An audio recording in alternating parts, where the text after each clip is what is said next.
As Count Corla Taoiseach,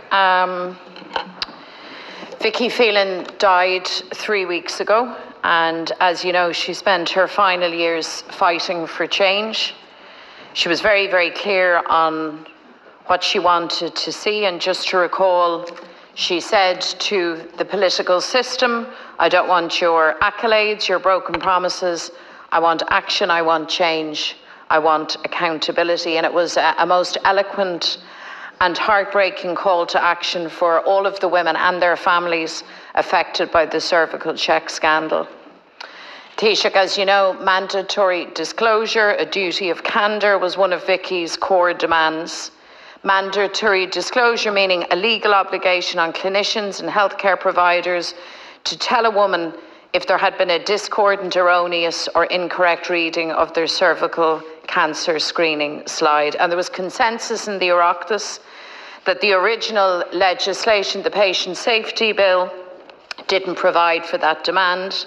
And the week that Vicky died, you assured the Dáil that an amendment to that legislation to correct for this flaw would be brought forward. And at that time, Taoiseach, I said to you that opposition would work with government to get the legislation right and to get it over the line before Christmas recess. And I want to say that remains my position and our commitment.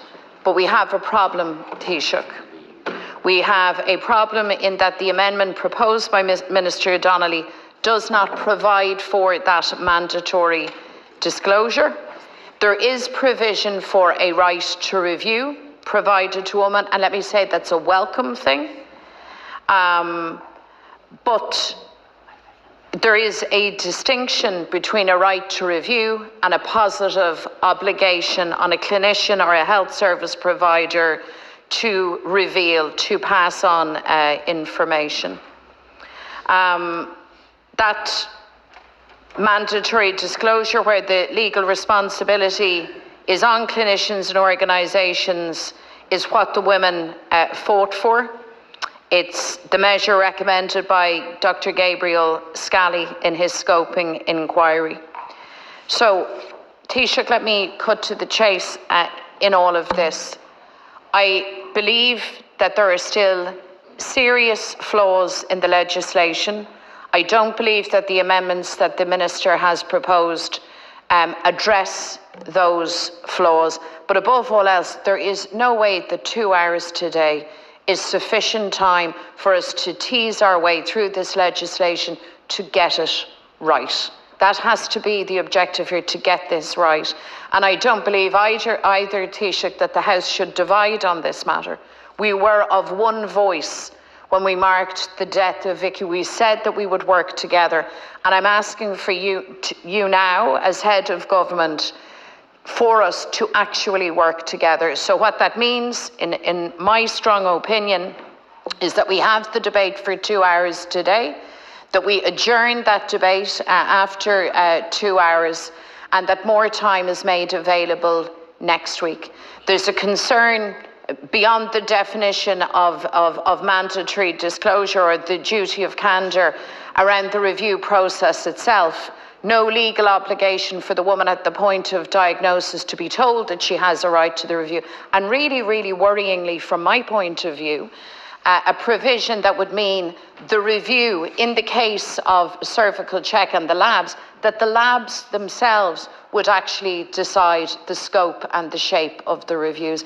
I don't believe we can pass legislation that lets those things go. So I'm asking you, Taoiseach, again, to work with us. And I know I have the support of the Labour Party and others on the opposition benches. We really, really have to get this right. And I believe we can get it right and also over the line before we rise for Christmas. Yeah, first of all, I appreciate the Deputy raising the issue and in the manner that you have raised it. But could I say at the outset that I think we did all agree that we would endeavour to get and commit to get this legislation through the House before the recess, particularly in the light of Vicky's passing and her strong exhortation that we would fulfil all of the recommendations arising out of the Scally review and also the expert review also. The expert reference group, which dealt with interval cancer, and that report was published in October of 2020. And the legislation is in line with that report. Remember that that report was made up of professionals, as well as patient representative groups also, and input from all involved in terms of from a patient perspective. And it recommended essentially that CervicalCheck should establish a process to conduct patient-requested reviews of all invasive cancers and establish a standard operating procedure for this purpose. Patient-requested reviews should only be undertaken following receipt of written consent from the patient. These reviews should be available to all women diagnosed with invasive cancers, including historic cases of women who did not participate in any other national screening service or Royal College of Obstetricians and Gynecologists cytology review processes. I'm quoting directly from the expert reference group interval cancer report. And then recommendation 4, that it therefore recommends, it recognises the educational value, the expert reference group does, of programmatic review of cytology of all invasive cancers, including interval cancers. And the expert reference group therefore recommends that clinical audits be conducted only where such clinical audits are both blinded and anonymised, or 2, that legislation protecting the confidentiality of clinical audits is passed by the Oireachtas. So essentially, persons presenting for screening would be advised that they may seek a review of their case files in the event of an interval cancer arising between the first screening and a second screening.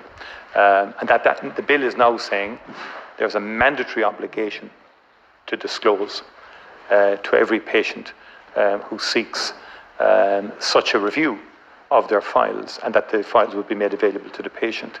And that's exactly in line with what the recommendation of the expert reference group has ordained. So I think that's a positive amendment, and I think we need to go with it, because that would close off, and it deals with issues that your spokesman raised at the time of the committee, the patient review approach. This was not in the act prior to the last time. This was before the House. The Minister undertook to go back, has come back, but I think it would a very important amendment which gives that mandatory disclosure, which is what we are all seeking. The expert review group went through this in quite considerable detail between a clinical audit as opposed to a patient-requested review. I think there's a lot of merit in how the expert group has proceeded on this front.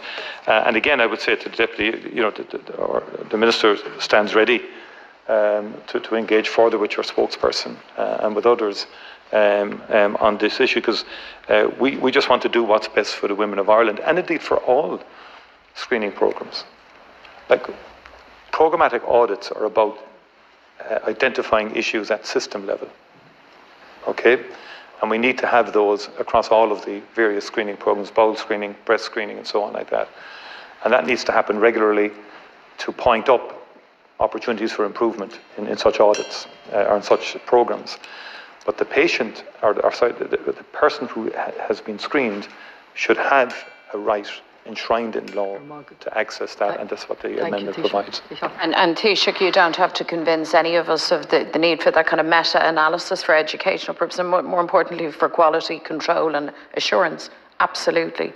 Just to remind the House that this legislation is about the provision of information. It's not about medical malpractice. It's not about any of those other legal processes. This is about information. And I am saying to you, because I believe that you, like the rest of us, want to get this right for the women. There are serious matters still in this legislation that need to be teased through to ensure that we get it right. 2 hours today is simply not sufficient. Simply not sufficient to get that work done. Because at the end of the day, what people will ask is, well, what real difference would this have made in Vicky's case or the other women's case? And what difference will it make going forward?